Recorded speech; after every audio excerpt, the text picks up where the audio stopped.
Enregistrement du coup. D'accord. Bonjour à tous. Tout d'abord, merci Madame Boilet d'avoir accepté notre invitation. Nous en sommes très touchés. Madame Boilet est journaliste chez Sud-Ouest depuis 2008. Aude Boilet a un master d'information communication, un diplôme universitaire du monde extrême oriental contemporain. J'ai vu que vous aviez fait des reportages d'ailleurs un peu là-bas. Vous avez un master de 2 de journalisme, master 2 d'études politiques à Lyon.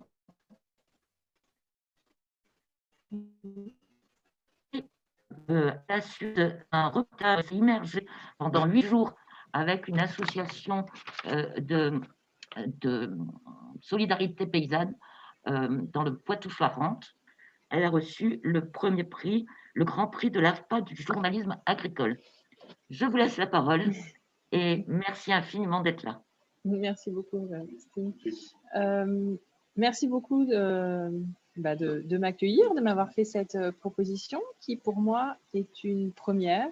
Donc, j'en appellerai donc à votre indulgence. Je n'ai jamais parlé pendant 3/4 d'heure, ou peut-être depuis les soutenances de mes mémoires pendant mes études universitaires. Mais voilà, j'ai jamais fait de conférences, de lecture, de choses comme ça. Donc, j'ai essayé de faire du mieux possible. Voilà, je vous ai préparé un petit document qui m'aidera à dérouler le propos. Et je pense que ce qui sera surtout intéressant sera l'échange qui viendra ensuite. Donc Didier m'avait contacté suite à un dossier que j'avais fait dans le journal sur l'artificialisation des sols, sur le fait de prendre à la nature des sols, et ce qui colle assez bien finalement avec votre thème de l'année qui est sur l'espace. Alors, je vais faire le partage d'écran, comme ça en plus je ne verrai pas tous ces regards qui m'intimident beaucoup. Et puis, s'il y a quoi que ce soit, n'hésitez pas à me le dire parce que je ne vous verrai pas. Alors, je vais partager avec ma présentation. Voilà. Hop. Est-ce que tout le monde arrive à voir sur son écran? Ouais. Oui, c'est bon. Très bien. Il n'y a pas de souci. Pas de souci. Donc voilà, donc avec Didier, on a un petit peu discuté l'angle. Donc on était parti sur la nature qui perd du terrain. Et je proposais de le développer à une échelle macro, à prendre l'échelle girondine, avec ce constat qu'il y a toujours moins de terres naturelles, agricoles et forestières en Gironde. Alors, en fait, tout ça est parti d'un constat, d'un rapport du ministère de l'Écologie et du Développement durable de 2014 qui constatait que l'équivalent d'un département était bétonné tous les 10 ans environ en France pour être transformé en parking, en route, en centres commerciaux, en zones bâties, en maisons, en voies ferrées. Voilà. Et je me suis posé la question de savoir la Gironde dans tout ça, ce que ça donnait. Et puis est arrivé, alors je vais, voilà, en 2018, un observatoire qui donne l'état des lieux de la consommation d'espace, qui est publié par les services de l'État. Dans le même temps, la France a mis en place un plan national biodiversité qui vise à atteindre zéro artificialisation nette d'ici 2050. Alors, vous verrez au cours de l'exposé qu'on en est très, très loin. Et chaque année, donc, est publié depuis, on est en 2020, depuis 2018, un état des lieux, donc, par cet observatoire de l'artificialisation, qui est une émanation du CEREMA, qui est elle-même une émanation des services de l'État, et qui se base donc sur les fichiers fonciers pour calculer cette perte de terres naturelles. Bon, forcément, le temps de digérer les millions de données, les rapports sont toujours un petit peu décalés dans le temps. Donc, les chiffres dont nous parlerons sont ceux qui sont entre le 1er janvier 2009 et le 1er janvier 2018. Voilà. Pour en revenir à la Gironde, La Gironde est donc un département qui n'est pas du tout épargné, vous allez le voir, par cette artificialisation des sols. Elle est même le département français en 10 ans à avoir perdu le plus de terres naturelles, agricoles et forestières. Peut-être que certains d'entre vous en ont déjà pris conscience, mais la Gironde est un département qui attire énormément, qui attire en fait chaque année environ 20 000 nouveaux habitants. C'est un chiffre qui donne le vertige à beaucoup, notamment au département de la Gironde, enfin l'entité politique, voilà, parce que derrière, il faut que les réseaux suivent. Enfin, les conséquences de cet attrait de population et les conséquences sont très nombreuses. À commencer par une des premières conséquences, c'est qu'il faut construire des infrastructures pour attirer ces nouveaux habitants. Il a été estimé qu'il y aurait 10 000 élèves supplémentaires d'ici 2024 en Gironde. Qui dit élèves, dit école, dit collège, dit lycée. Et par exemple, le département de la Gironde a entrepris de construire pas moins de 13 nouveaux collèges d'ici 2024. 10 seront réhabilités. Et la région, elle, dans le même temps, construit 2 lycées. Et forcément, eh bien, ces nouveaux collèges et ces nouveaux lycées, ce sont des constructions, ce ne sont pas des réhabilitations. Hein. Les réhabilitations, c'est d'autres établissements. Mais ces nouveaux collèges et ces nouveaux lycées, il faut les construire quelque part. Et on va les construire où? Et bien, on va les construire sur des terres naturelles, agricoles. Et notamment un des 2 lycées, qui sera le lycée de l'Entre-deux-Mers, qui sera basé à Créon, est loin de sortir de terre parce que il va être construit sur des zones naturelles et des zones des bois classés. Donc forcément, ça ferraille un petit peu sur le terrain pour construire. Voilà, l'artificialisation, elle sert aussi principalement à bâtir des logements. Si on accueille 20 000 nouveaux habitants par an, eh bien, il faut construire des maisons. Et vous verrez que le rêve de la maison individuelle a encore de beaux jours en France. Donc, cet observatoire, j'en ai parlé. Alors, l'artificialisation, c'est ce que je vous disais tout à l'heure. Hein, c'est donc une définition, je vous la donne. C'est la transformation d'un sol naturel, agricole, forestier, par des opérations d'aménagement pouvant entraîner une imperméabilisation partielle ou totale afin de les affecter notamment à des fonctions urbaines ou de transport. J'insiste sur l'imperméabilisation partielle ou totale parce qu'on pourrait croire que si on construit une maison avec un jardin, on s'en sort un peu. Et bien là, on rentre parfaitement dans le cadre de l'imperméabilisation partielle. Voilà. Quant au transport, vous vous souvenez tous probablement de l'arrivée de la LGV en Gironde, de la ligne à grande vitesse entre Paris et Bordeaux. Et bien là aussi, on a grignoté sur des terres. Madame Boilet, est-ce que vous pourriez vous rapprocher de votre micro? Est-ce que si je fais comme ça, oui, tout le monde m'entend bien? C'est beaucoup mieux. Attendez, je vais aussi augmenter le son. Voilà. Alors, la Gironde, donc on a dit que la Gironde était le département de France qui avait grignoté le plus sur ses terres. Bon, en même temps, la Gironde est aussi le plus grand département de France, hein, donc il n'est pas tout à fait anormal de voir la Gironde arriver en tête du palmarès. Voilà, donc un peu plus de 7000 hectares hein, sont devenus des maisons, des commerces, des plateformes logistiques. On en entend beaucoup parler dans l'actualité en ce moment avec un projet d'une plateforme logistique Alibaba, le géant chinois vers Cestas, voilà, qui est sur le début du bassin d'Arcachon, qui pareil fait lever quelques boucliers. Les voies ferrées, on l'a parlé tout à l'heure avec la LGV. Alors bon, les journalistes aiment bien des fois un peu représenter les choses, mais ça représente à peu près 10 000 terrains de foot, ou cette fois le bois de Vincennes, et ce, entre 2009 et 2018. Hein. Et, malheureusement, ça continue. Voilà, donc une carte de Gironde avec en rouge les zones artificialisées. Donc ben, voilà, on voit le poids de la métropole, du bassin d'Arcachon, et puis des villes qui commencent à se développer comme, je ne sais pas si je passe ma souris, si vous voyez, mais Libourne ou Langon plus au sud. Alors sur 10 ans, ça équivaut à 0,7% de la superficie girondine qui a été grignotée, quand la moyenne nationale est de et de 0,5 et vous verrez que certaines communes sont à entre 5 et 7%, ce qui en 10 ans est quand même considérable.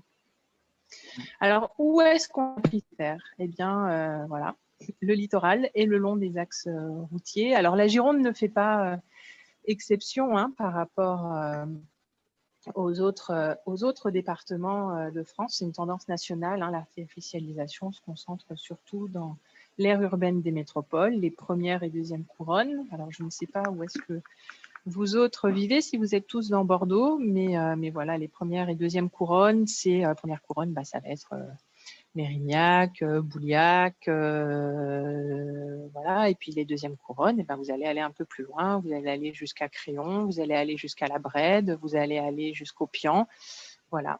Et puis vers le littoral.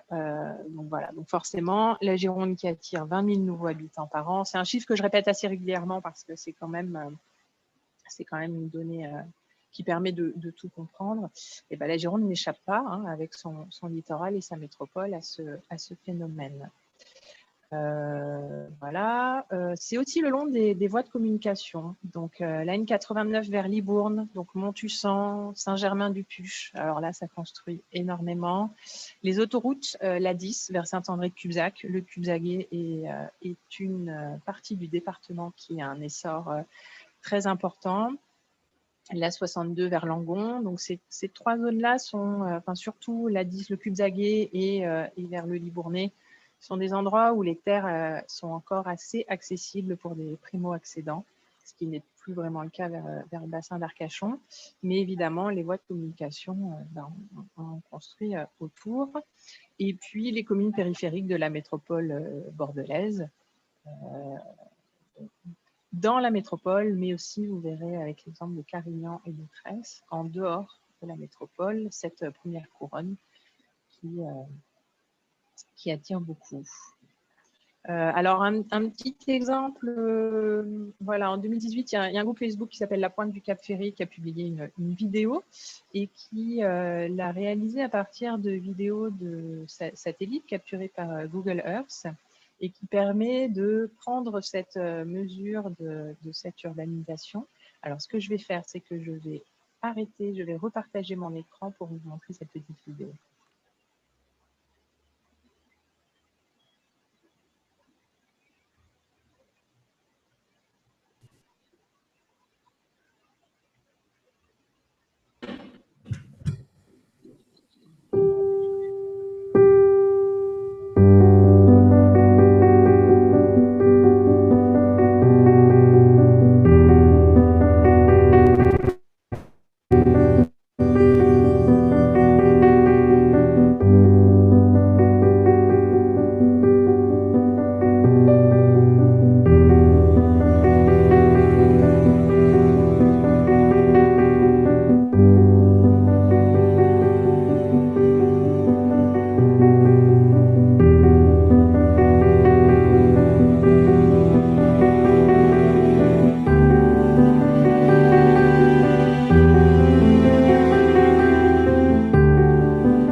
Je vais reprendre ma présentation. Voilà. Alors, effectivement, ça peut paraître anecdotique, une maison par-ci, une maison par-là. Ah, alors attendez. Voilà. Désolée. Je reprends. J'avais YouTube qui continuait de tourner. Et voilà, je suis en train de partager mon écran. Donc, ça peut paraître anecdotique, une petite maison par-ci, une petite maison par-là. Mais mise bout à bout, ça fait beaucoup. Et j'ai pris l'exemple du Cap Ferré parce qu'on est en zone inondable et la Gironde est confrontée au risque d'érosion et au risque d'inondation. Il est très présent. Beaucoup de communes sont concernées dans le département et on a tous en souvenir le drame de la Faute-sur-Mer et de la tempête il y a 10 ans. Et voilà. Et je pense que c'est des choses dont il faut prendre conscience, que construire, vivre effectivement au Cap Ferré, c'est très chouette. Avoir les pieds dans l'eau et avoir des drames comme on en a eu, c'est un petit peu moins chouette. Ça, c'est un exemple sur le bassin. Un exemple sur la métropole, je vous emmène à Tresse, c'est le petit point sur la carte, et Carignan de Bordeaux, c'est juste en dessous, si vos yeux descendent de 5 cm. Donc là, nous ne sommes plus dans la métropole, ce sont des communes qui sont les premières communes après la métropole. Et ces deux exemples, je les ai choisis parce que ce sont les deux communes qui ont le plus artificialisé en 10 ans. Voilà, quand vous faites le palmarès des communes, elles ont perdu presque 7% de terres naturelles, forestières et agricoles en 10 ans. Autant vous dire que si ça continue comme ça, dans un siècle, il ne restera plus beaucoup de verdure. C'est un exemple parfaitement représentatif de l'essor de la rive droite qui connaît un attrait sans précédent.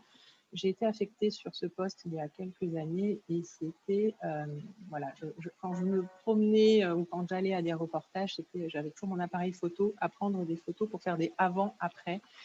Et voilà, de Carbon Blanc à Créon, en passant par Sénac, Montussan, enfin voilà, vraiment après même le long de la RN89, ça a construit énormément. D'ailleurs, 15 communes des premières 10e couronnes figurent parmi celles à avoir le plus artificialisé en Gironde. Et alors, en plus, c'est assez intéressant parce que Tresse et Carignan ont deux stratégies complètement différentes. La première, celle de Tresse, est voulue par et assumée par les élus qui sont en place depuis très longtemps. C'est la famille Soubi qui dirige la ville de Tresse, le père puis maintenant le fils. Et eux considèrent qu'il faut qu'ils prennent leur part de la croissance de la métropole. Je vous cite l'adjoint à l'urbanisme qui dit « Nous subissons l'attrait de la métropole, il faut savoir prendre sa part ». Mais il reconnaît qu'on ne pourra pas la supporter ad vitam aeternam. Et eux ont souhaité développer l'urbanisation le long des deux axes urbains de la commune et éviter un éparpillement. Et leur but est d'accueillir tous les âges de la vie, des jeunes familles aux personnes âgées, parce que ces territoires commencent à être déjà plus vraiment accessibles pour les primo-accédants, ce qui fait que quelqu'un qui a grandi à Tresse, qui voudrait y vivre, ne peut plus acheter. Donc, ils essayent de renverser un peu cette tendance. Beaucoup de communes aussi sont soumises à la loi SRU, qui est la loi qui oblige à avoir 25% de logements sociaux. Et cette loi a un effet pour beaucoup de communes un petit peu, enfin en Gironde un petit peu, une conséquence négative, c'est que plus ils construisent, plus le pourcentage des 25% augmente. Enfin, il faut toujours 25%, mais quand vous avez 100 maisons et 25%, vous en avez 25. Et quand vous en avez construit 125, il vous en faut déjà un petit peu plus. Et finalement, c'est toujours un peu la course à l'échalote, puisque plus vous construisez, plus il faut construire de logements sociaux, plus il faut construire tout court, quoi. Alors, à Tresse, ils se sont fixés un objectif, c'est avoir les 2/3 de la commune en zone agricole et naturelle. Pour l'instant, ils y arrivent, mais effectivement, ils ne pourront pas toujours prendre 7% de leur superficie à la nature. Ils ont une spécificité à Tresse, c'est qu'un tiers de son artificialisation a été dédié à de l'activité, c'est-à-dire créer des zones d'activité, créer voilà, pour les artisans, pour les PME, les TPE. Vous connaissez peut-être dans vos entourages des paysagistes, des carreleurs qui manquent de lieux pour stocker, pour entreposer, pour travailler et qui manquent de foncier. Donc, à Tresse, pour ceux qui connaissent, c'est juste après la rocade. Et bien là, il y a beaucoup de zones qui se sont créées. Un tiers, c'est beaucoup. En moyenne, la Gironde a artificialisé pour 15% de l'artificialisation a été pour de l'activité. À l'inverse, à Carignan, qui est une commune limitrophe, là, le constat, il est un peu plus amer. Eux aussi ont pris 7%. L'enjeu à Carignan est beaucoup plus politique. C'était d'ailleurs l'enjeu des dernières élections. Le vote, d'ailleurs, du plan local d'urbanisme avait défrayé la chronique. Les gendarmes étaient même venus sécuriser la mairie parce que les opposants étaient là. Et s'opposer de manière très vigoureuse à ce PLU. Et ce sont ses opposants qui sont maintenant à la tête de la municipalité. Et ces chiffres effraient un petit peu les nouveaux élus parce que ces chiffres ont été arrêtés au 1er janvier 2018. Et entre-temps, il y a eu un nouveau PLU à Carignan. Bref, ils ont encore plus bétonné et ils ont vraiment peur du prochain rapport de l'Observatoire parce qu'ils ne sont vraiment pas prêts de quitter le trio de tête. Voilà. Donc, comme je vous disais, pour les 2/3 des maisons. Alors, ce n'est pas qu'en Gironde qu'on construit des maisons. Cette péri-urbanisation, comme disent les urbanistes, c'est une tendance qui concerne aujourd'hui aussi bien les aires urbaines métropolitaines que les aires urbaines peu attractives. Si vous pensez à Langon, enfin bon, c'est quand même une aire urbaine attractive à l'échelle nationale, Langon, mais peut-être qu'à l'échelle du département, elle n'est pas considérée comme attractive, mais si vous connaissez un petit peu, eh bien, Bazas ou Barsac, par exemple, a ses lotissements. Donc voilà, donc c'est vraiment un phénomène national qui, en fait, est accentué par la conjonction de 3 phénomènes complémentaires, donc la croissance démographique. Alors, j'y reviens pas, mais c'est vraiment le premier phénomène. La diminution de la taille des ménages. Et oui, on se sépare beaucoup plus qu'il y a 10, 20, 30, 50 ans. Et qui dit séparation, dit bien pour ce qui est un ménage, une maison, et bien maintenant 2 ménages. Il faut 2 maisons, mais vous n'avez pas augmenté le nombre de personnes. C'est juste que voilà, les gens se séparent, qu'il y ait plus de logements. Et puis, cette préférence aussi pour des maisons, pour l'habitat individuel, ces derniers éléments accroissant forcément la demande en sol artificialisé, tant pour le bâti que pour les jardins attenants. Et ce n'est pas à la faveur de la crise que nous connaissons que ce phénomène va se réduire. On le voit après, pour les maisons, après les 2 confinements que nous avons vécus, et je pense qu'avec le 3e qui s'annonce, ce n'est pas une tendance qui va aller à la baisse, mais voilà, tout le monde veut sa maison avec son jardin. Je ne vais pas les blâmer, j'en fais partie. Voilà. Et j'aime bien cette photo prise sur le banc d'Arcachon, parce qu'en Gironde, on veut sa maison et on veut sa piscine, même si on vit à 3 mètres ou 3 kilomètres de l'océan. Voilà. Alors, on a évoqué les maisons, donc voilà, les 3/4, et puis pour de l'activité. Alors, une commune sur 2 en Gironde n'a pas bétonné pour de l'activité. Voilà, mais vraiment que pour de l'habitat. Et puis, nous avons 3 communes qui n'ont pas du tout artificialisé. Nous avons Sylvain-sur-Dordogne, Saint-Puy et Sainte-Flagrande. Parce qu'elles n'ont plus du tout de foncier. Et je pense notamment à Sainte-Foy-la-Grande, qui n'a tellement plus de foncier que si elle voulait construire la moindre maison, ce serait dans son jardin public, et que pour construire ses terrains de foot, de rugby, et son collège, a dû aller dans la commune voisine, qui est d'ailleurs à Port-Sainte-Foy, et qui est d'ailleurs en Dordogne, ce qui n'est pas sans quelques difficultés administratives, mais voilà, mais c'est que pour certaines communes, il n'y a déjà plus de place. Donc, besoin de surface pour créer des emplois, avec des zones économiques. Alors, forcément, cet indicateur est un indicateur assez intéressant.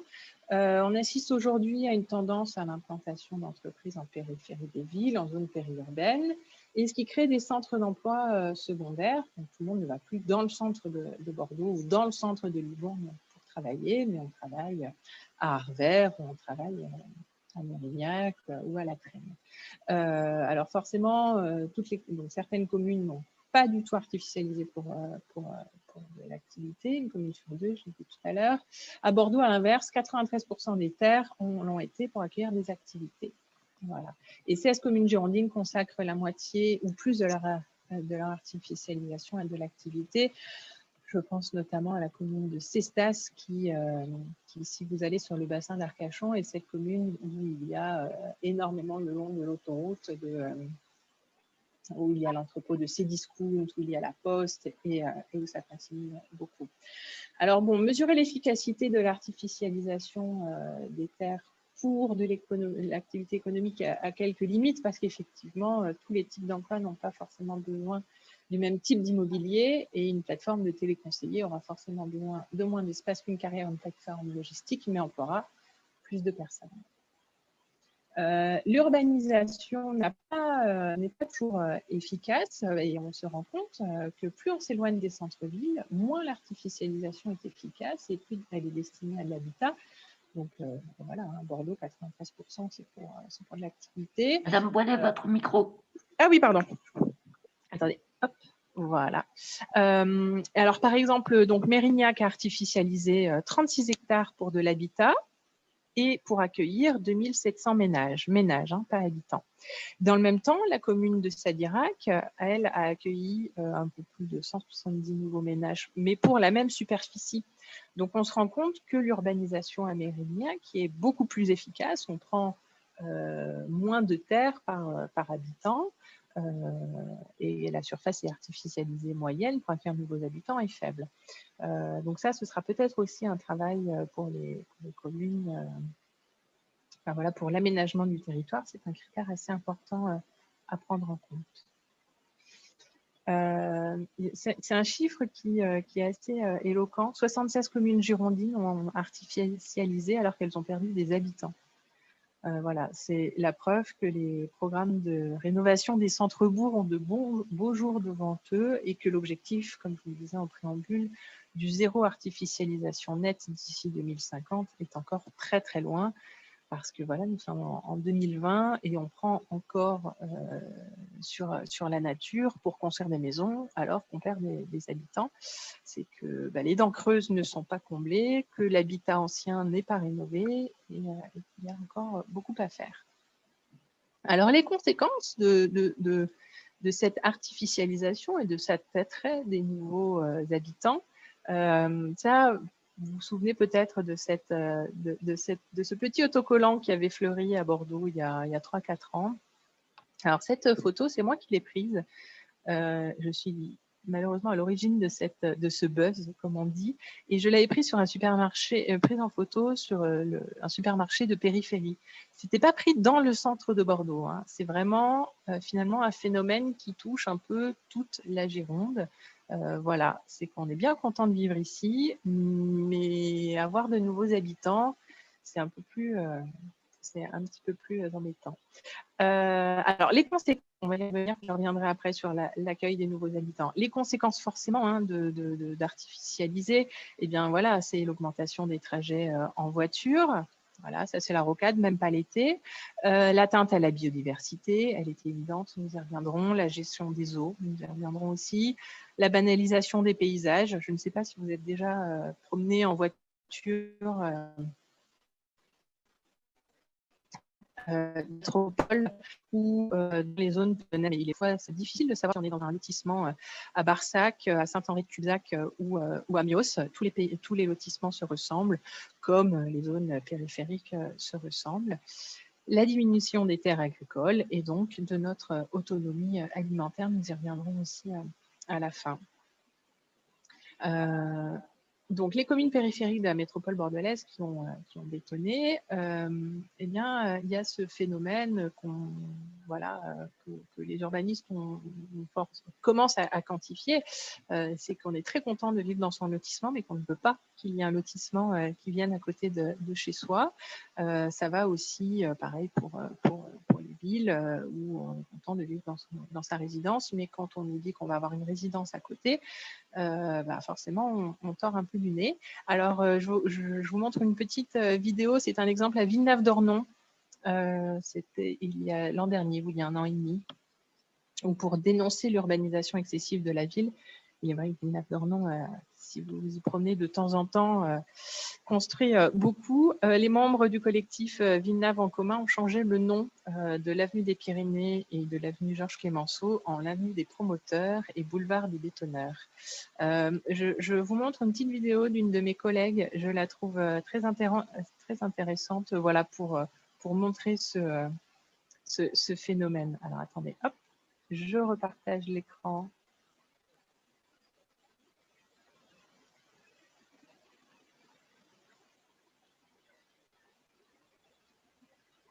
peux simplement dire que moi je ne suis pas opposé à ce qu'on accueille de nouveaux habitants, je suis opposé à ce qu'on le fasse n'importe comment.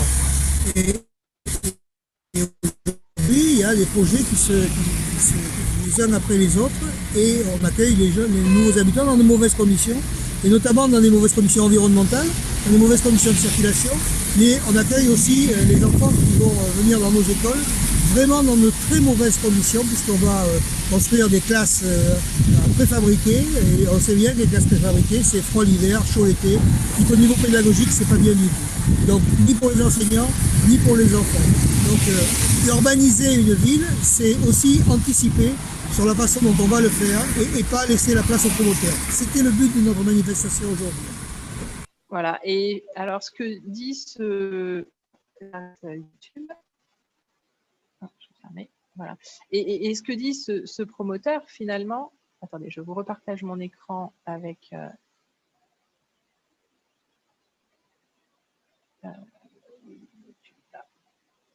voilà.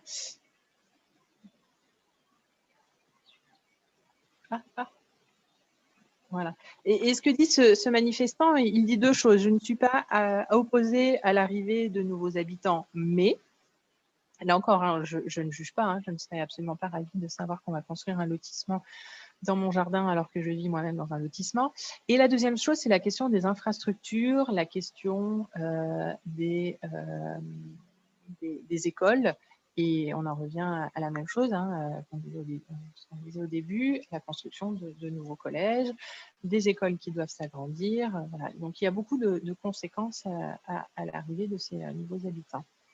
L'autonomie alimentaire insuffisante, forcément, hein, quand on clignote des terres agricoles, eh bien, c'est des terres en moins pour les maraîchers, pour les agriculteurs. Alors, c'est difficile d'évaluer la perte de capacité de production liée à l'artificialisation. Il y a encore peu d'études. J'en ai trouvé une, je ne sais plus si c'est l'INRA, je n'ai plus ma source, mais voilà, mais qui ont estimé entre 2000 et 2006 que la perte de capacité productive serait environ de 0,26% de la production agricole totale. Alors, ça paraît marginal comme ça, mais c'est sur une période de 6 ans, donc c'est quand même, ce n'est pas anodin.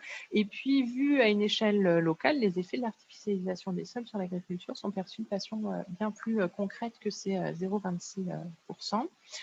Un petit chiffre, enfin quelques chiffres, le nombre d'exploitations sur la métropole en 2010 s'élève à 195. Donc là, il y a un nouveau recensement agricole cette année. J'espère qu'il aura lieu parce que les chiffres sont très attendus. Mais voilà, 195 en 2010, 672 en 88. C'est quand même, voilà, en l'espace d'une génération en fait, hein, de 22 ans. Voilà, donc forcément, les exploitants sont souvent obligés de s'exiler par manque de place. L'agriculture constitue une activité résiduelle sur le territoire qui concerne 11% de sa surface. Hein. Et puis, certaines communes, déjà, eh bien, n'ont quasiment plus de SAU, de surface agricole utile, Talence, Martignas, Le Bouscat, Bec, Carbon Blanc. Donc, forcément, eux, n'ont déjà plus de terres agricoles. Je vous emmène dans la ceinture maraîchère, ce qu'on appelle la ceinture maraîchère de la métropole, Bègles, Le Bouscat, Bruges, Parentuire, Blanquefort, où ça a longtemps constitué l'identité de la ville de Bruges et des communes dites de la ceinture maraîchère. Par exemple, Bruges comptait 73 exploitations agricoles en 88 et on a 17 en 2010. Et j'ai une vidéo qui est très parlante. En fait, là encore, hein, je ne juge absolument pas les agriculteurs qui ont vendu leurs terres à des promoteurs. On n'est pas à leur place, nous aurions peut-être fait la même chose. Donc, il n'est pas du tout question de juger, mais juste de se rendre compte d'un phénomène. Et je vous montre l'interview d'un maraîcher qui a vendu ses terres à Bruges.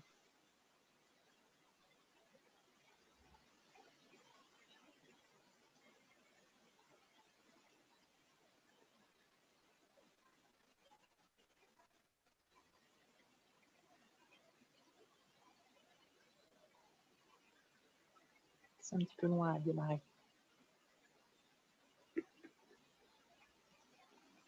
Bonjour, je me présente, je suis Alain Garneau. J'étais maraîcher sur la commune de Bruges jusqu'en 2007. Et la commune de Bruges contenait à peu près 50 à 60 maraîchers dans les années 80. Et dans les années 2000, l'urbanisation a permis à un bon nombre de maraîchers, soit par manque de succession, soit par âge de retraite, de vendre leur terrain. Ce que j'ai fait moi en 2007. J'ai vendu une partie de mes terrains à un promoteur. J'ai gardé une autre partie sur laquelle j'ai construit des bâtiments locatifs et des maisons d'habitation. Et puis, comme je n'étais pas en âge de retraite, j'ai décidé de venir m'installer à Isines, sur des parcelles que je loue à côté de la propriété de mon fils, sur laquelle il est installé maraîcher depuis 1998. Aujourd'hui, je suis à la retraite depuis le 31 décembre 2017. Donc je continue à travailler avec mon fils, à lui rendre service comme je peux, pour passer mon temps, et puis parce que ce travail-là me passionne toujours, malgré qu'il soit de plus en plus compliqué. On arrête ? Voilà. Hop, je reprends ma petite présentation. Et en fait, ces pertes de terres agricoles... Ah, je suis désolée.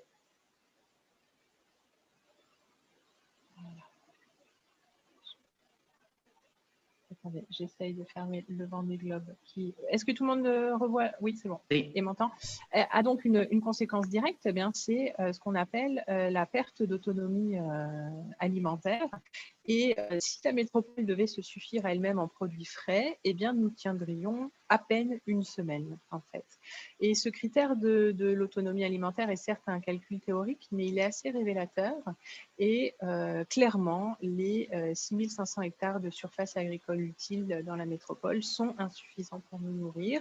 Résultat, on importe des produits, heureusement pas trop loin du Lot-et-Garonne, mais voilà, cette question de l'autonomie alimentaire est une réelle question, et à force de grignoter sur les terres agricoles, eh bien, on n'est pas prêt d'augmenter cette autonomie. Et puis, j'en connais quelques-uns. De nombreux maraîchers ou céréaliers ne trouvent plus de terre dans la métropole.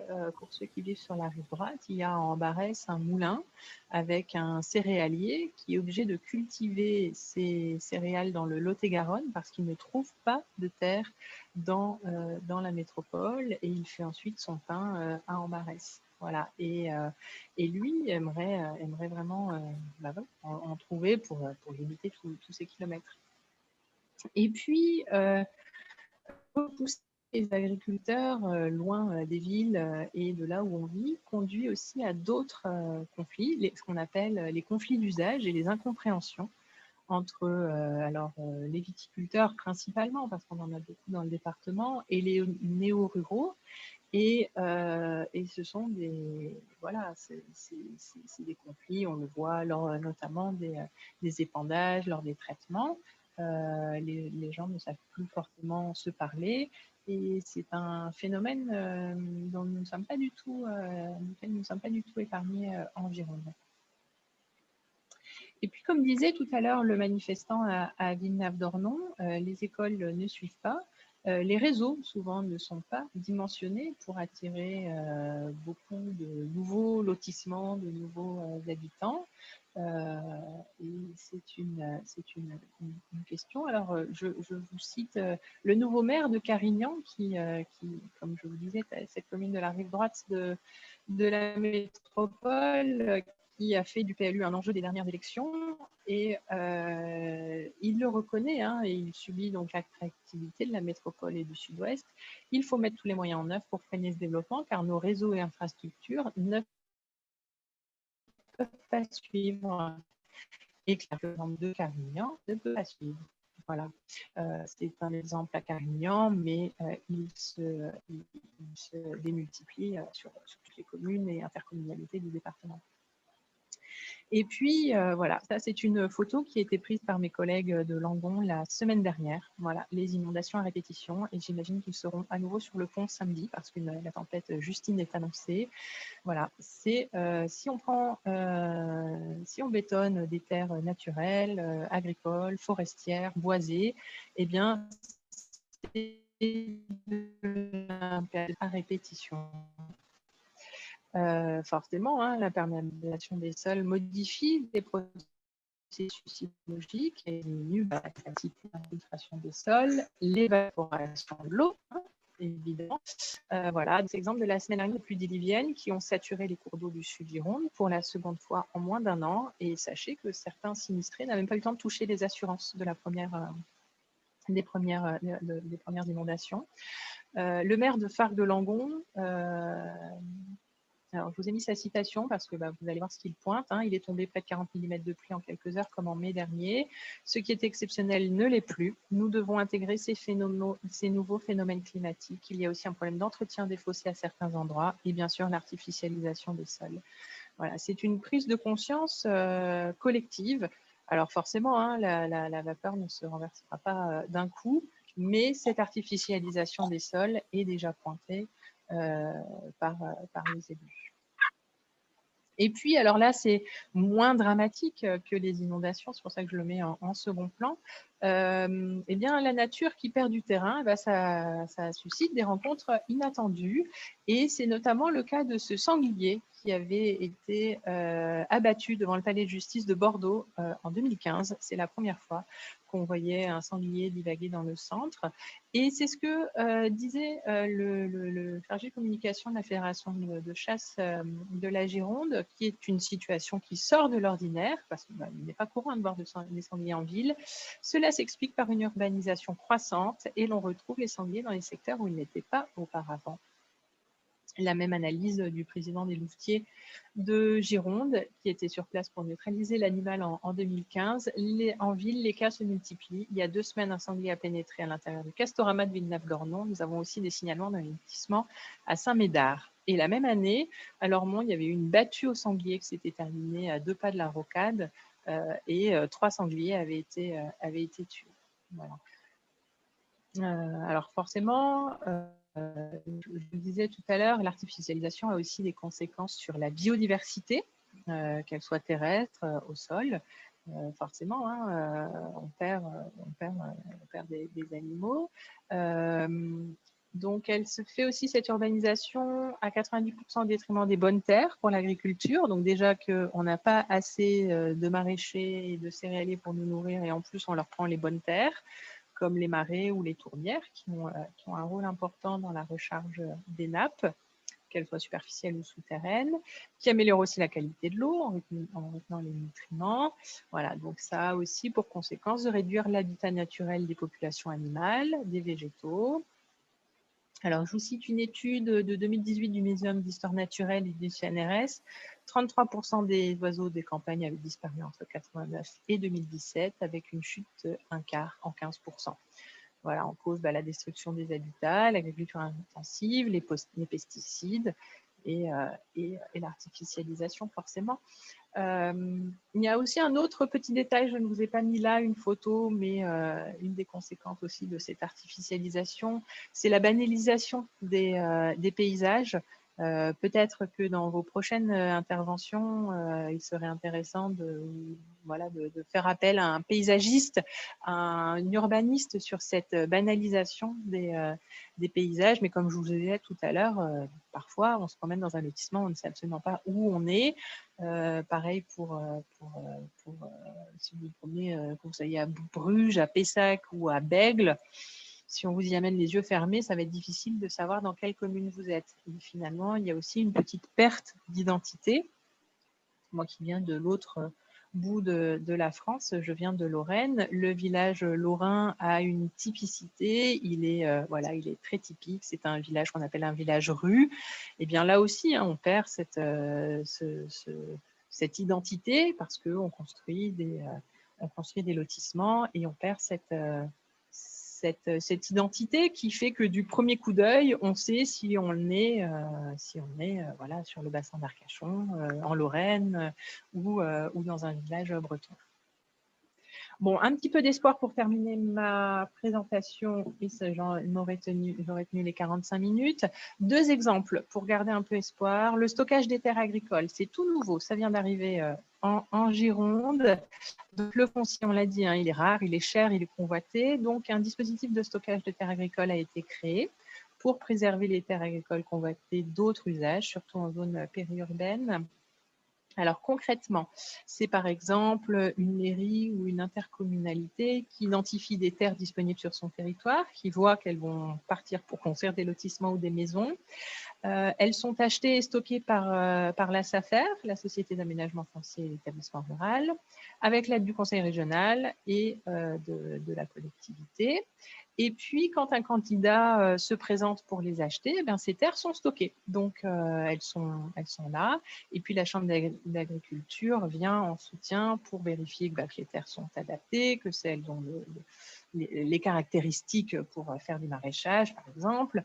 Et puis, elle accompagne, mais ça c'est son rôle, le porteur de projet dans son installation sur les plans économiques, financiers ou techniques. Mais je trouve que, alors pour la première convention a été signée en début d'année. Ça devait être en septembre, enfin oui, à la rentrée de septembre-octobre, justement sur la communauté de communes des Portes de l'Entre-deux-Mers qui concerne la Trenne, Sénac, voilà, vraiment la zone, la seconde couronne qui se développe énormément sur la rive droite. Et donc, la communauté de communes a fait acheter par la SAFER des terres qui serviront à un maraîcher. Oui, ça c'était pour du maraîchage, le jour où un maraîcher viendra. Et je n'ai pas pris des nouvelles du dossier, mais je pense qu'il va déjà y avoir des candidats sur les rangs. Un autre exemple pour garder l'espoir, sanctuariser la forêt. Donc ce monsieur, c'est Jacques-Éloi Dufaux, qui est à l'entrée de sa réserve naturelle, où il a mis des petits panneaux pour expliquer sa démarche. Et sa démarche, elle est vraiment très intéressante. Donc ce retraité a acheté à Aubiac, dans le Bazadais, une forêt de 8 hectares, dans le seul but de sanctuariser pour une durée d'1 siècle, en 99 ans, ce coin de nature. Voilà, où il y a d'ailleurs les dernières écrevisses à pattes blanches de Gironde. Et en fait, l'histoire est vraiment très intéressante. C'est les gens du village qui ont tiré la sonnette d'alarme quand ils ont vu que les pins passaient tous à la tronçonneuse. Un voisin a voulu les acheter, mais il n'avait pas l'argent. Et donc, ce monsieur Dufaux, a mis la somme sur la table en estimant qu'il ne transmettait pas d'argent en héritage, mais du vivant. Et puis, il a poussé la porte du département pour signer un contrat d'obligation réelle environnementale, une ORE, qu'ils ont signé en décembre. C'est vraiment tout frais, ça a 1 mois. C'est la première fois que c'était fait dans notre grande région. Et en fait, cette ORE a été créée donc en 2016 et qui permet à tout citoyen possédant un bout de terre de haute qualité de garantir sa préservation sur un temps très long, même en cas de changement de propriétaire. Voilà. Donc, le signataire s'engage à tout mettre en œuvre pour protéger la biodiversité.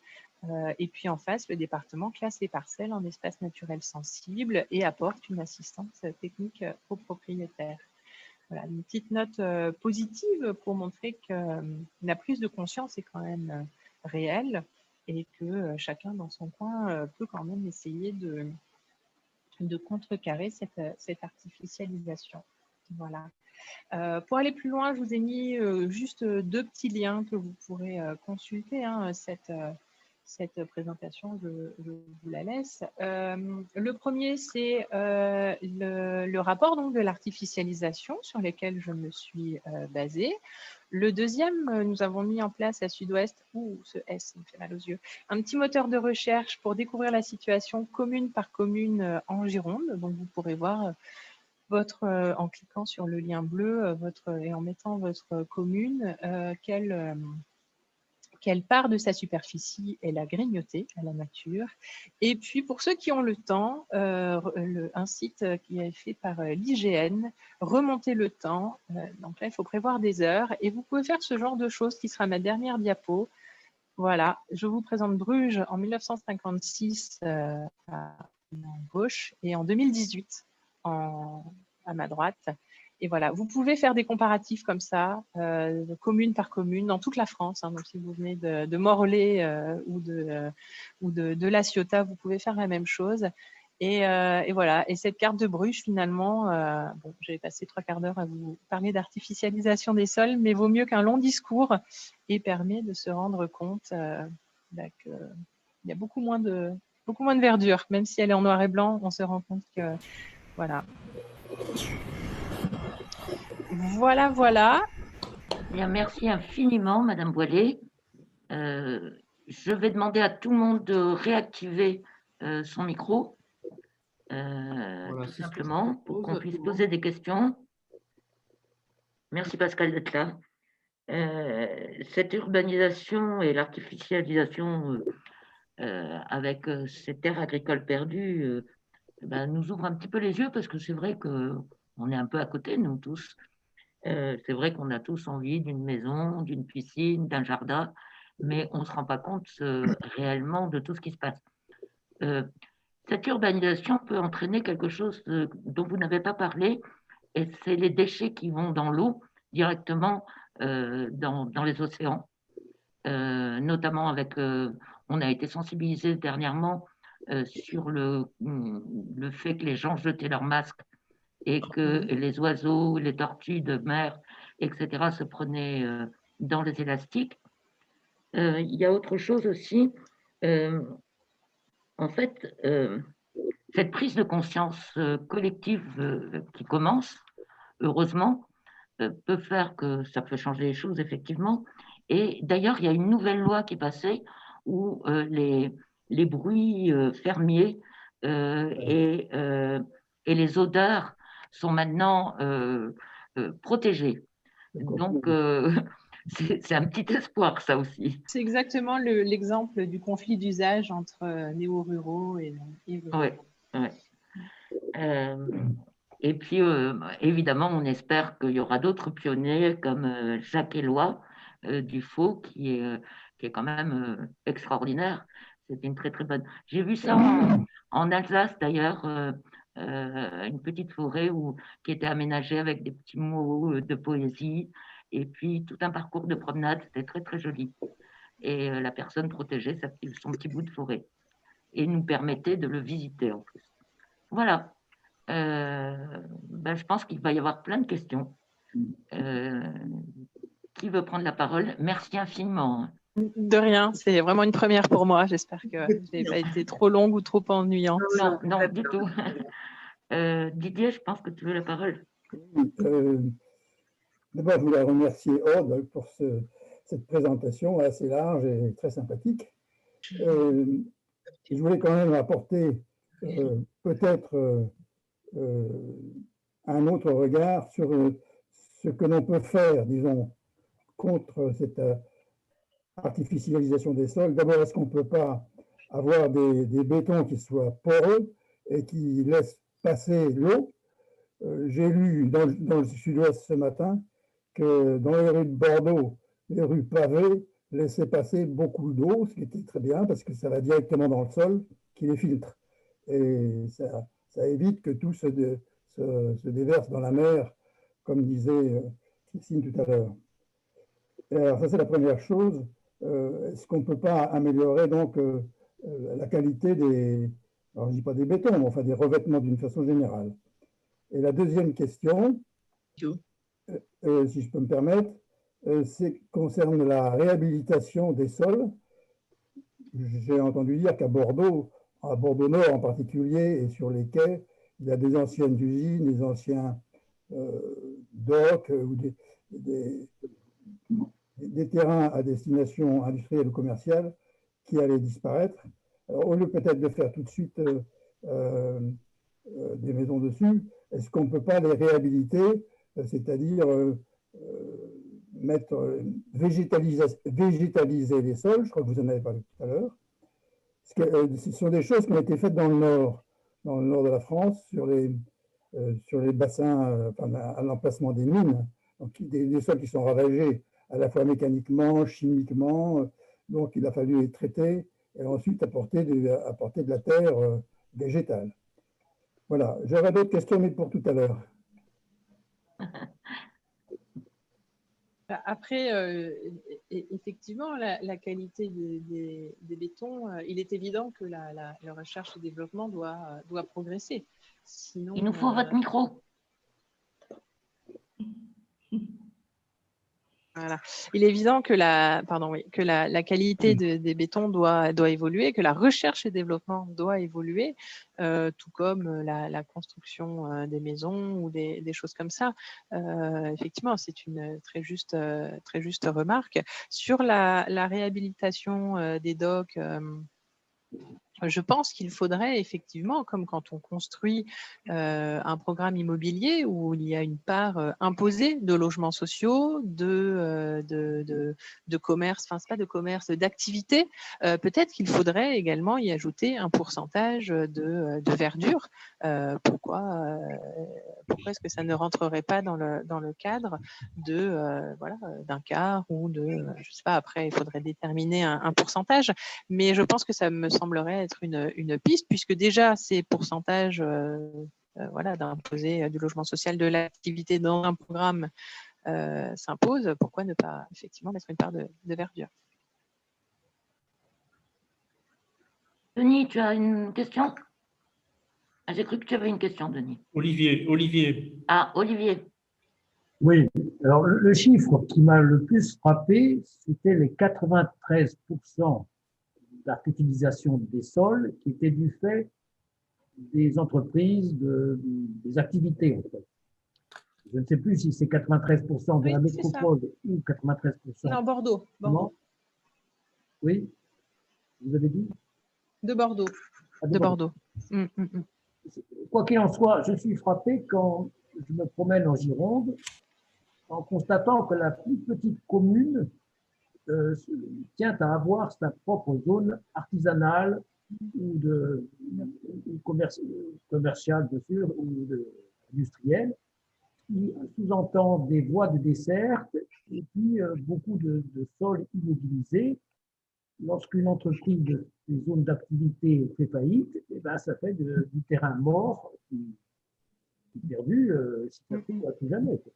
Je me demande s'il n'y a pas beaucoup à gratter de ce côté-là pour quand même ne pas immobiliser tout ce terrain pour des activités louables, mais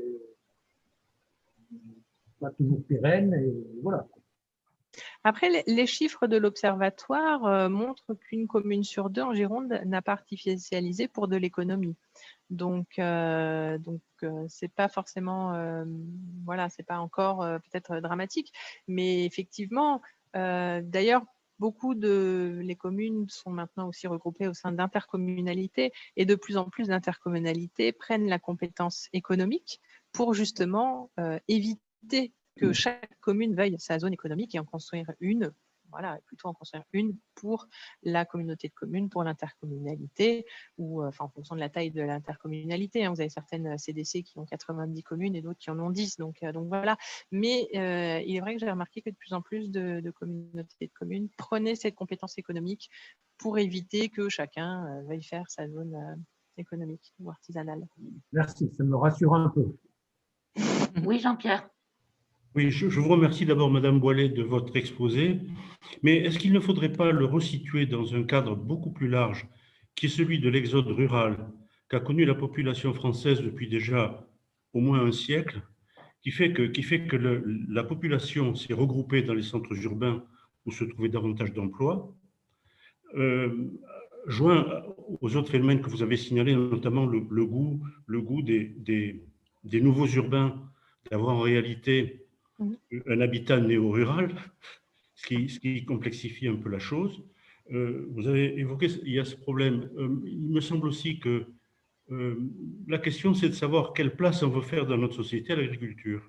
Les agriculteurs sont actuellement, ont connu des périodes de prospérité et actuellement, je ne parle pas trop du Nord Gironde ou de la région de Saint-Émilie, parce que ce sont des prospérités liées à des phénomènes locaux très particuliers, mais d'une manière générale, les agriculteurs français s'appauvrissent.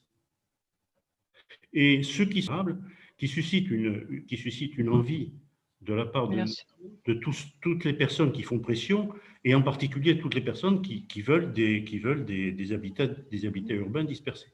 Alors, il y a ce problème-là. Il y a aussi un autre problème qui est le différentiel de coût entre la construction neuve et la réhabilitation.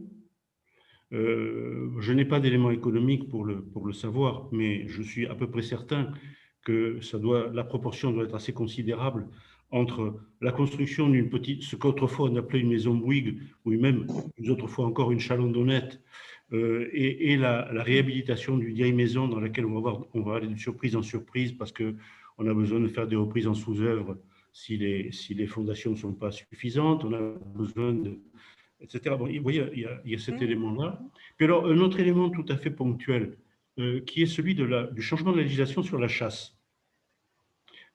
La loi sur la chasse, la réglementation de la chasse a changé. Il doit y avoir peut-être 15 ou 20 ans, je ne me souviens plus maintenant très précisément. Mais l'abattage du gibier a été limité, a été cantonné, a été, comment dire, contingenté. Et cela a permis la prolifération de gibier, notamment les sangliers dont vous nous avez montré comment on trouvait près du palais de justice de Bordeaux. Mais c'est vrai que, enfin, en ce moment, je suis confiné, si j'ose dire, aux confins de la Gironde. Et dans cette vallée de la Dordogne, il y a de chaque côté des coteaux qui créent une espèce de continuité forestière et qui sont des habitats, des refuges de gibier. Et en permanence, on voit, nous en avons dans notre jardin, par exemple, des cervidés qui viennent s'abreuver à la Dordogne et qui traversent la plaine depuis leur refuge d'arbres. Et il y a aussi de nombreux sangliers. Alors, périodiquement, il y a des abattages parce que les sangliers se reproduisent très fortement, mais je crois qu'il y a une sorte d'inadaptation à cela. Et enfin, dernier petit point qui est purement anecdotique, vous avez cité la situation de Sainte-Foy-la-Grande, mais Sainte-Foy-la-Grande n'a jamais eu de terre agricole. Vous connaissez l'histoire, c'est une bastide qui, au début du XIIIe siècle, a été prise sur une seigneurie voisine. Et en fait, le territoire communal, c'est le territoire urbanisé. Point. Il n'y a jamais eu à Sainte-Foy-la-Grande de terres agricoles. Il y avait tout au plus des jardins à l'intérieur des fortifications, mais le cas particulier, enfin la situation de Sainte-Foy est tout à fait... Elle n'est pas révélatrice. Oui, elle n'est pas révélatrice. Elle n'est pas révélatrice des autres communes, mais c'est un exemple d'un coin du département qui se développe beaucoup. Le pays foyen se développe beaucoup. Il est quand même assez... Vous trouvez? Ah oui. Bah, moi, pour y être depuis plus de 50 ans, Sainte-Foy-la-Grande est une ville en déperdition complète. Oui, mais c'est quand même un territoire où malheureusement les primo-accédants et les gens qui veulent encore vivre, enfin qui veulent acheter du terrain, c'est encore un endroit où ils peuvent acheter des terres. Même en plus, c'est enfin voilà, Libourne se développe beaucoup. Je ne suis pas sûre que Libourne, dans quelques années, soit accessible pour des revenus modestes. Et donc, les gens vont là où le foncier est accessible. Après, Sainte-Foy-la-Grande, bon, là, c'est complètement une autre question, mais il y a effectivement ce problème des transports en commun qui n'existe absolument pas pour relier Sainte-Foy au reste du département. Voilà, et des infrastructures qui... donc voilà. Mais pour revenir à la réhabilitation, tout à l'heure où vous disiez que c'est effectivement réhabiliter coûte plus cher que construire neuf. Donc et c'est aussi pour ça que la réhabilitation des centres-bourgs et des anciennes maisons prend du temps parce que vous parliez tout à l'heure des chalandonnettes ou des choses comme ça. Effectivement, moi j'ai plus la référence de la maison Borloo. Ça coûte moins cher que réhabiliter une maison de centre-bourg qui n'aura peut-être pas un très grand jardin ou qui aura des escaliers, des étages. Enfin, voilà, et c'est vrai que pourtant l'enjeu est assez important, mais voilà. Et effectivement, quand on parlait tout à l'heure de la qualité du béton, je pense aussi qu'il faut peut-être que la recherche-développement du côté de la réhabilitation pour faire baisser ce prix de la réhabilitation et de la serait intéressant. Nous avons eu la semaine dernière une conférence de la part d'un élu local qui précisément nous a montré ce à quoi pouvait aboutir ce type d'action dans la revitalisation des centres anciens. Et ce sont des pistes qui ne sont, semble-t-il, pas suffisamment exploitées. Elles l'ont été, je pense, à Bordeaux, dans certains quartiers du Vieux-Bordeaux, mais je ne sais pas si c'est très, très probant. Après, c'est ce que veulent faire maintenant certaines communes. Je pense à la commune de Langoiran, par exemple, qui espère, espère pouvoir réhabiliter des maisons inhabitées. Quant à l'exode rural, c'est vrai c'est un phénomène national. En Gironde, après, je ne sais pas, il serait vraiment très intéressant de se pencher sur la question de savoir dans quelle mesure les nouveaux habitants n'ont pas finalement remplacé cet exode rural. Quand on voit une commune comme l'Aréole qui se développe de manière très forte, à la faveur notamment de sa gare, qui attire beaucoup de Bordelais, c'est un peu l'inverse de l'exode rural. Mais effectivement, il serait intéressant de voir dans quelle mesure, peut-être à la faveur aussi de la crise sanitaire, où on se rend compte que beaucoup de gens ont envie de quitter les centres-villes pour retourner à la campagne. Il faudra voir sur une ou deux générations si ça prend le contre-pied de l'exode rural. Peut-être. Oui, mais ce n'est pas un vrai exode rural, un vrai retour sur l'exode rural, parce que la ruralité, c'était la culture de l'agriculture, alors que ce sont des gens qui vont résider à la campagne, mais pour avoir une activité urbaine, ou une activité liée à la ville. Ceci dit, il y a beaucoup de jeunes qui commencent à se tourner vers l'agriculture pour leurs propres besoins. Oui, bon, mais... Il est évident qu'on ne retrouvera jamais la France agricole et paysanne ça suppose peut-être une réflexion politique plus générale sur la place des agriculteurs dans la société, notamment des agriculteurs conçus comme des aménageurs de territoire, avec une façon de prendre soin des territoires, alors qu'au lieu de les laisser à une urbanisation débridée et surtout, c'est moins débridé que non encadré, c'est-à-dire, comme vous le disiez tout à l'heure, une urbanisation qui ne s'accompagne pas en amont de prévision sur les réseaux de circulation, les réseaux d'assainissement, les réseaux d'électricité, maintenant les réseaux Internet, tout ce qui est sanitaire. Vous ne l'avez pas évoqué, mais c'est aussi un problème, le problème sanitaire, l'implantation de maisons de soins, de centres de soins, l'implantation de maisons de retraite, etc. Enfin, c'est considérable comme problème. Sur quoi je voulais rebondir sur ce que vous venez de dire, parce que j'étais en train de penser sur le sanitaire, et je pensais notamment aux garderies qu'il faut allonger jusqu'à 19h pour que les parents puissent rentrer. Ça me reviendra. Je voulais rebondir sur ce que vous disiez, mais ça m'a échappé. En tout cas, cette urbanisation, on a pris conscience que ça entraînait vraiment de gros dégâts. Ces inondations en répétition, ces problèmes sur la biodiversité. Et c'est vrai que plus on prendra conscience de tout ça et plus on bougera, même individuellement, ça peut faire changer les choses. Est-ce qu'il y a d'autres questions? Oui. Qui dit oui? Bon.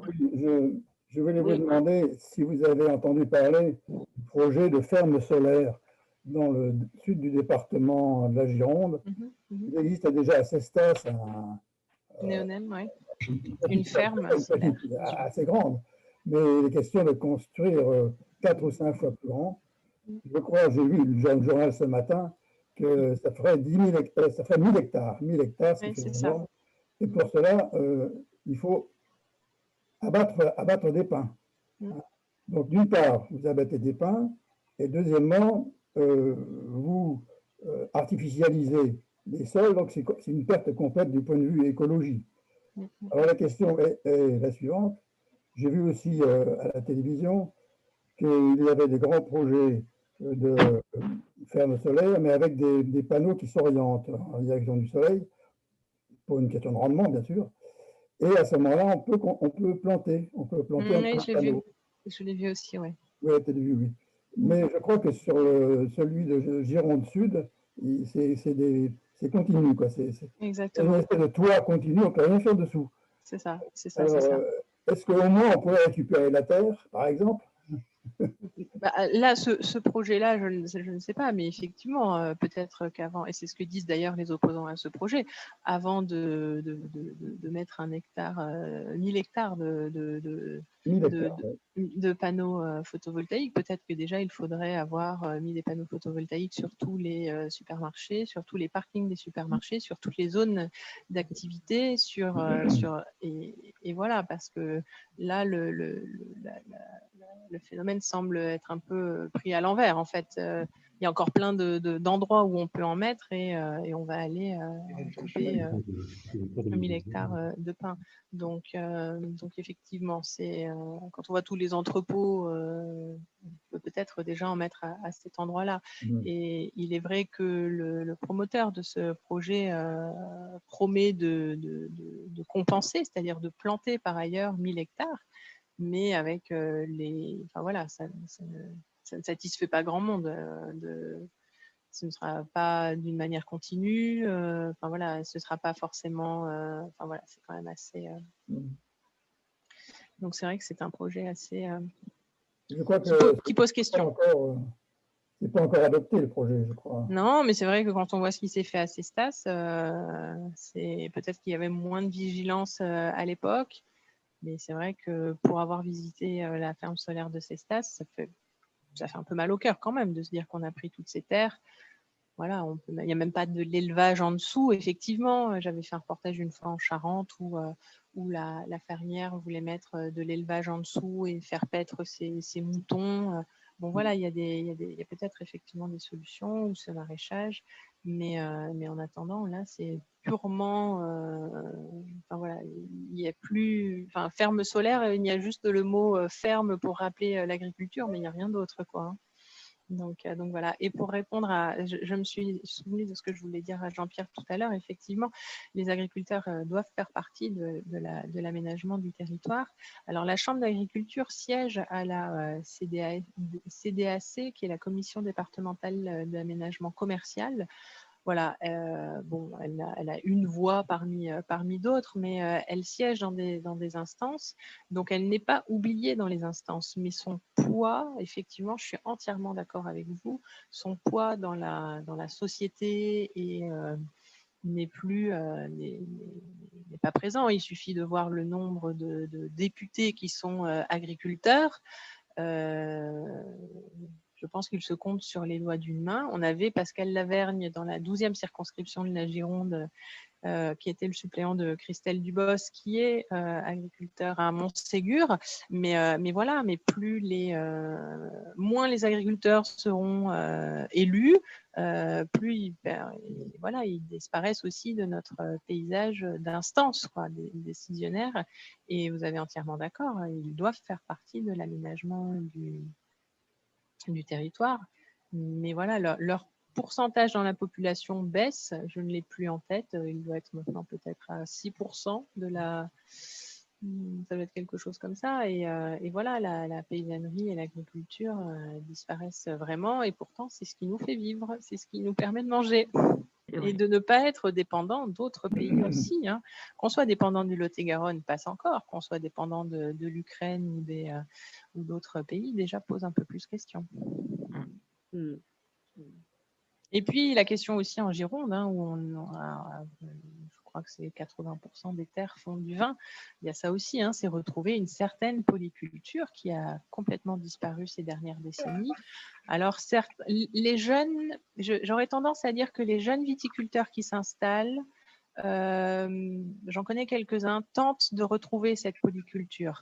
Bon, il y a aussi des anciens, hein, je pense à Camblanne, où le viticulteur du village fait aussi du maraîchage et nourrit la cantine de l'école du village.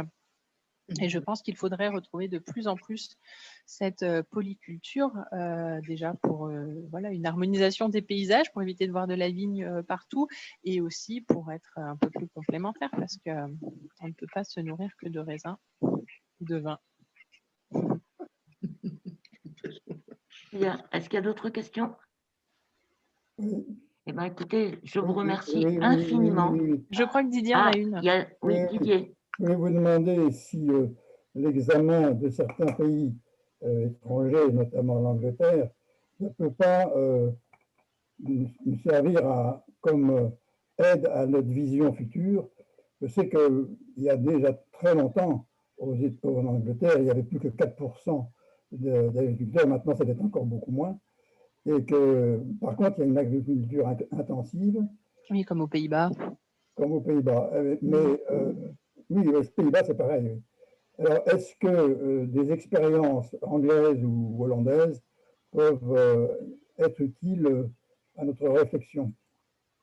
Eh bien, je ne les connais pas, mais effectivement, ça peut être intéressant de voir comment ils essayent de retrouver cette proximité, en fait. Mais effectivement, je n'ai pas d'exemple en tête de… La problématique doit être forcément la même, hein. On partage beaucoup de choses, mais je ne les connais pas. Non, mais aux Pays-Bas, c'est quand même… Quand on se promène dans ce pays-là, qui est tout petit, hein, on se rend compte que même les terres agricoles sont des terres quasiment artificielles. Oui, qui sont prises sur la mer. En grande partie sur des zones au-dessous du niveau de la mer, et celles qui ne sont… Enfin, il n'y a pas il y a très peu de nature aux Pays-Bas. Il faut aller dans les parties jouxtant l'Allemagne pour avoir des zones à peu près naturelles, mais tout le reste, c'est parfaitement artificiel. Vous circulez sur des routes qui sont prises entre des propriétés et des canaux, mais vous avez l'impression que la terre est une terre qui a été remontée là pour laisser permettre le drainage de l'eau, etc. C'est très particulier, hein, les Pays-Bas. Alors c'est effectivement une agriculture très intensive. En Angleterre, bon, je ne peux pas trop en parler, je n'ai fait qu'un séjour en Angleterre, mais ce sont des propriétés très grandes, mais dans lesquelles il y a, enfin là où la région dans laquelle j'étais, c'était de l'élevage, mais un élevage très extensif. Des troupeaux dispersés sur d'immenses prairies, avec des fermes très disséminées dans la campagne. C'est pas du tout le schéma qu'évoquait Madame Boilet avec des fermes de polyculture qui procureraient à l'environnement une autosuffisance alimentaire. C'est très difficile. Enfin, ça me paraît… Oui, ça paraît, c'est utopiste de penser qu'on sera autosuffisant. C'est juste essayer de moins dépendre de l'extérieur. Réduire la dépendance. Mm. Voilà, entre la réduction de la dépendance et l'autosuffisance.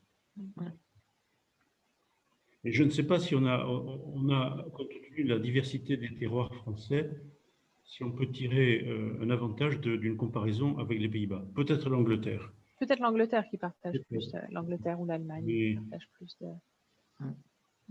Mais même en France, si vous voulez, la diversité géographique est telle que la problématique n'est pas du tout la même dans des zones de plaine ou des zones de si dans le Cantal. Comme ici et dans le Massif central ou dans les Alpes. L'agriculture dans les massifs montagneux n'a rien à voir. Non. La seule constante, c'est qu'il y a moins en moins d'agriculteurs partout. Oui, mais vous connaissez la raison? Et moins d'éleveurs aussi. Oui, bah, d'une manière générale. La raison, il y a aussi que personne ne veut devenir agriculteur. Avez-vous une idée de la raison pour laquelle les gens ne veulent pas devenir agriculteurs? Ils ne gagnent plus leur vie. Tout à fait. C'est qu'en fait, ils ne vivent pas de leur travail. Ils n'arrivent pas à en vivre. Donc, voilà. Parce que un éleveur laitier qui gagne 350 € par mois, ça ne fait pas rêver. Hein. Voilà. Alors, vous parlez de l'éleveur. L'éleveur, les vaches, il faut les faire tous les jours. 2 fois par jour. 2 fois. On vit dans une civilisation rythmée par les vacances. Hein. Rappelez-vous les émissions de télévision que vous regardez tous les jours, où on s'attend à ce que les gens aillent en février skier dans les massifs montagneux. C'est présenté du moins dans le reflet télévisuel comme étant une pratique quotidienne de tous les Français, ce qui est d'ailleurs assez choquant. C'est Enfin, 8%. Hein, alors les ça Français concerne qui vont au ski. bon. Mais l'agriculteur dans tout ça, qu'est-ce qu'il fait, lui? Alors, s'il veut avoir un peu moins de servitude, il devient un agriculteur industriel. Il fait de la monoculture, vous avez la monoculture céréalière, vous avez la monoculture viticole, etc. Il n'y a que les malheureux qui ont un petit troupeau, un petit jardin, un petit ci, un petit ça, qui sont, eux, pris comme des... C'est pour ça que j'évoquais cette question d'une réflexion globale, sociétale même, sur la place des agriculteurs et de l'agriculture dans notre société, dans les sociétés évoluées comme celle dans laquelle nous vivons, parce que il y a un problème où l'agriculture est presque devenue un service public, à mon avis. Vous avez raison, et la question va exploser au cours des prochaines années avec une pyramide des âges qui fait que un agriculteur sur 3 va partir à la retraite d'ici 2025. Donc voilà, et quand il y a très peu de repreneurs, c'est bien d'avoir des terres, mais effectivement, il faut aussi avoir des repreneurs. Oui, le problème des repreneurs, il y a un problème quand même qui est le problème de la valeur du foncier. Parce que, enfin, je veux pas faire du nombrilisme, mais quand vous vous trouvez dans une situation de succession sur une propriété agricole, s'il n'y a pas un seul héritier, celui qui prendra l'exploitation agricole à son compte devra indemniser par soulte les co-héritiers sur la valeur du foncier. Et suivant la région où se trouve la propriété, celui qui a fait cet effort-là, il va travailler pour les banques toute sa vie, parce qu'il se sera fait avancer les fonds par des banques, il devra rembourser les emprunts pour payer le foncier. Et ça rejoint aussi tout ce que vous disiez tout à l'heure sur la pression urbaine sur les territoires périphériques des grandes métropoles. Au revoir, je dois vous quitter. Au revoir, Françoise. Au revoir, Françoise. Au revoir. Parce que c'est le problème de la valeur des terres qui est en jeu après. Parce que vous évoquiez tout à l'heure la situation de la SAFER. Bon, il y a une préemption sur vous savez, le cas du bois sanctuarisé. Oui. Non, du stockage des terres. Oui, stockage. Non, mais je pensais plutôt. Ah, le bois, d'accord. Oui, stockage des terres, c'est là qu'intervient la SAFER.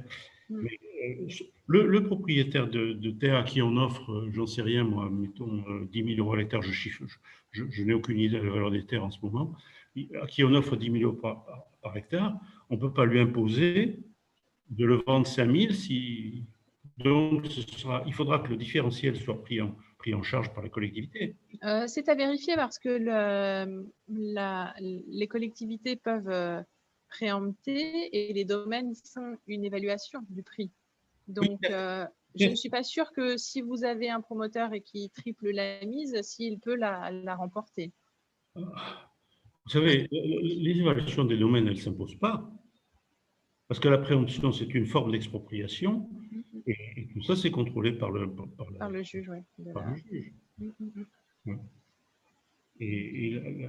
Non, ça. Bien sûr, il peut y avoir, ce jeu-là me suggère aussi d'obtenir une valeur de préemption plus élevée, mais c'est quand même régulé, et c'est régulé, ça ne sera pas régulé au détriment du vendeur. Ce sera régulé en fonction des prix pratiqués. Donc il faudra peut-être à ce moment-là que ce soit la collectivité, mais je pense que ça a été fait déjà lorsqu'on a voulu appliquer la loi littorale et tout ça pour sanctuariser un certain nombre de zones le long des côtes. Je pense qu'il faudra que ce soit la collectivité publique qui mette des fonds en jeu pour pouvoir préserver et sanctuariser différents types de territoires. Et tout ça, c'est une réflexion très générale qui dépasse presque, à mon avis, le problème de l'artificialisation des sols, qui n'en est qu'un révélateur inquiétant. Bon, excusez-moi, j'ai trop parlé. Non, c'est très intéressant. C'est vraiment passionnant. Je crois qu'on va arrêter ce moment plus qu'intéressant et instructif en vous remerciant infiniment pour votre intervention. Merci pour votre indulgence. Et puis, naturellement, c'est avec plaisir que j'aurai partagé un repas ce midi avec vous pour discuter de tout ça. Mais, ça sera une autre année. mais voilà. Regardez le beau fond que j'ai là. Merci infiniment. Et prenez soin tous de vous. Merci. Et à très bientôt. Merci beaucoup. À bientôt. Au revoir. Au revoir.